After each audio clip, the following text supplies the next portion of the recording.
He carried a faded photograph through 3 wars of memory, yet it wasn't his wife, his mother, or a fallen brother looking back at him.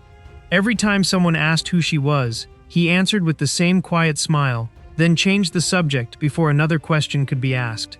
The truth was so unexpected that even his own grandchildren thought he was protecting an old love story. They were wrong. The woman in that photograph had once belonged to the nation he had been sent to defeat, and for less than 2 weeks, she quietly dismantled everything he believed about enemies, courage, and what it truly meant to win a war. But the most astonishing part was not what she did for him. It was what she refused to do when she had every reason to hate him. That choice stayed with him longer than any battle ever could. Nearly 40 years after the war ended, retired Staff Sergeant Daniel Carter stood alone beside a quiet cemetery in Pennsylvania, turning the worn photograph over between weathered fingers. The edges had softened from decades of being carried inside his wallet, surviving countless moves, promotions, and family vacations. On the back, in careful handwriting, were only 3 words: "Stay human, Anna." Daniel closed his eyes for a moment. The spring breeze brushed across the rows of white headstones, carrying the scent of fresh-cut grass. Every Memorial Day, without fail, he found himself returning to those words before remembering the afternoon they first entered his life, when he was still a young soldier convinced that uniforms revealed everything worth knowing about a person. April 1945. Southern Germany awakened beneath a pale sky that seemed almost ashamed of what the continent had endured. Apple trees were beginning to bloom again, their white blossoms drifting across cracked stone streets where silence had become more common than conversation. Staff Sergeant Daniel Carter climbed down from the back of a military truck, adjusted the strap on his shoulder, and studied the village through careful eyes. He had crossed beaches, rivers, forests, and mountains to reach this place, and somewhere along that long journey, he had stopped believing that ordinary people existed inside enemy territory. Every face looked like another secret waiting to be uncovered. Every quiet window felt like another unanswered question. The orders were simple: secure the village, register every civilian, report anything unusual. Daniel had repeated instructions like these so many times that they no longer sounded like words. They sounded like habit. As his unit moved carefully along the narrow street, a soft scraping noise drifted through the morning air. It did not sound urgent. It did not sound dangerous, yet it was the only sound anywhere nearby. Daniel turned toward the remains of a damaged schoolhouse. There, kneeling among broken bricks instead of searching for food or valuables, a young blonde woman carefully lifted one dusty book after another, gently brushing each cover clean before placing it into a small wooden crate as though every single page still mattered. Daniel watched her for several seconds before taking another step. The village around them seemed frozen in place, yet her hands never stopped moving. She treated every weathered book with the same care someone might give a family photograph rescued from a fire. It made no sense to him. Food was scarce, homes needed repair. People were struggling simply to begin another day. Why would anyone risk returning to a ruined school for books? He walked closer, his boots crunching softly across broken stone. The woman looked up before he spoke. Her blue eyes met his without fear and without defiance. She simply waited. Daniel noticed dust across her sleeves, a small scrape on one hand, and a tiny embroidered flower sewn onto the cuff of her faded gray coat.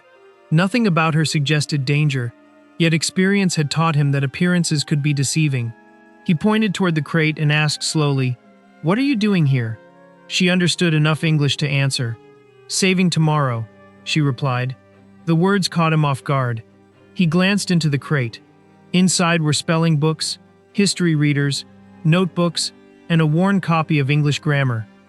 She gently closed the lid before another breeze could scatter loose pages across the yard. "Children will need them," she said quietly. "Wars end faster than ignorance." Daniel had heard countless speeches since joining the army, but none lingered in his mind quite like that simple sentence. Daniel did not answer right away. He had learned to question unusual calm just as much as obvious panic. "Are you the teacher?" he finally asked. The woman nodded once. "Anna Keller." She spoke her name without hesitation, as though honesty required no performance. Before Daniel could ask another question, the sound of hurried footsteps echoed from behind the school. 2 children, no older than 8, appeared carrying a stack of loose notebooks tied together with twine. They stopped the instant they noticed the American uniform. Their shoulders stiffened. Their eyes dropped toward the ground. Anna stepped between them and Daniel, not dramatically, only naturally, as if shielding frightened children had become part of every ordinary day. She rested a reassuring hand on the younger child's shoulder and quietly said something in German. The little boy looked up again, this time with uncertainty instead of fear. Daniel watched the exchange without speaking. There was no rehearsed smile, no attempt to impress him, no request for favors. Anna simply gathered the notebooks from the children, thanked them softly, and placed them beside the crate. Then she brushed dust from the cover of another reading primer before handing it back to the older girl. "Keep this one," she said in careful English, glancing toward Daniel as much as the child. "If one child keeps reading, then this village still has a future." For reasons he could not explain, those words unsettled him far more than suspicion ever had. The morning continued without another word between them.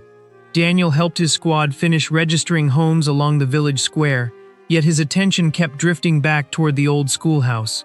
Each time he looked, Anna was still there, patiently sorting books into neat stacks, while children appeared one by one, carrying whatever they had managed to rescue from damaged homes. No one told them to come. No one rewarded them for staying. They simply worked together in quiet rhythm, interrupted only by birds returning to rooftops that had somehow survived. Near noon, one of Daniel's fellow soldiers walked over carrying 2 metal canteens filled with fresh water. He handed one to Daniel, then noticed the children. "You think they need it?" he asked. Daniel hesitated for only a second before nodding. The soldier shrugged and placed both canteens beside the wooden crate. Anna looked surprised. She did not reach for them herself. Instead, she unscrewed the first cap and handed it to the youngest child. Then another. Then another. She drank only after every child had taken a turn. Daniel watched the nearly empty canteen catch the sunlight in her hands. She could have claimed it first. No one would have questioned her, yet she never even considered doing so. For the first time since arriving in Germany, Daniel felt one of his oldest assumptions begin to loosen. Not because someone argued against it, but because one quiet decision spoke louder than anything words ever could. That afternoon, the village settled into an unfamiliar quiet. The sharp urgency of military vehicles faded into the distance, replaced by the gentle creak of wagon wheels and the steady ringing of a church bell that had somehow survived the long months of war. Daniel found himself walking back toward the schoolhouse without realizing he had changed course. The crate was nearly full now. Anna sat on its edge, carefully mending the torn spine of a children's reader with a strip of cloth instead of throwing it away. "It is beyond repair," Daniel said almost instinctively. She smiled faintly without looking up. People have said that about many things.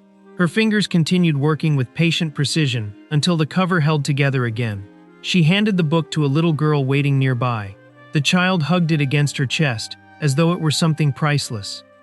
Daniel noticed there was no electricity inside the damaged building, no proper desks, no intact windows. Yet the children had already gathered in a loose circle around Anna, listening as she quietly read from memory when the faded pages became impossible to follow. There were no blackboards left, no polished floors, no certainty about tomorrow. There was only one calm voice refusing to surrender the future. Standing in the doorway, Daniel realized he had witnessed strength in many forms before, but never one that asked for nothing while quietly giving hope to everyone else. The next morning began with low clouds drifting across the hills, leaving the village wrapped in cool gray light. Daniel had barely finished the morning briefing when a military jeep rolled into the square carrying a senior officer from headquarters. Fresh orders arrived inside a leather folder, stamped, signed, and impossible to ignore. Every remaining public building was to be inspected before local access could resume. Schools, churches, storage rooms, and municipal offices all required immediate review. Daniel folded the papers and looked toward the damaged schoolhouse. By the time he arrived, several children were already seated on wooden crates while Anna quietly traced English letters across a cracked slate with a piece of chalk no longer than her thumb. The lesson stopped as American boots crossed the doorway. The children lowered their eyes. Anna slowly stood. She did not step forward to argue. She simply waited. Daniel explained that the building would have to be searched according to regulations. Anna nodded once and reached into her coat pocket. Without a word, she handed him a small ring of rusty keys. "Every room is open," she said calmly. "Nothing here belongs to me alone." Daniel accepted the keys, surprised by the quiet trust they represented. As he walked through the silent classrooms, he found only broken desks, carefully stacked books, handwritten lesson plans, and walls still carrying faded arithmetic lessons. He searched for hidden secrets and discovered something far more unfamiliar. He discovered a place where hope had survived without asking anyone for permission. When Daniel returned the keys, the senior officer was waiting outside with a clipboard tucked beneath his arm and impatience written across his face. "Anything unusual?" he asked. Daniel glanced toward the classroom where children were quietly sounding out English words, while Anna listened more than she spoke. He thought about the hidden radios he had expected to find, the secret documents he had imagined, the endless warnings that had shaped his thinking for years. Instead, he had found patched books, careful handwriting, and a woman determined to prepare children for a future no one could yet promise. "Nothing that threatens our mission," Daniel answered evenly. The officer looked past him into the damaged building, frowned at the broken walls, then scribbled a short note across the inspection form. "Very well, mark it cleared." The jeep disappeared down the narrow road, leaving only the fading sound of its engine. Daniel stood still for another moment before stepping back inside. Without saying a word, he picked up a fallen wooden shelf leaning against the wall and carefully set it upright. Anna looked at him with quiet surprise. Together they placed rescued books onto the rough boards, one at a time. The children instinctively joined them, passing each volume from hand to hand, until a small library stood once again against the cracked stone wall. No speeches were given, no agreement was spoken aloud.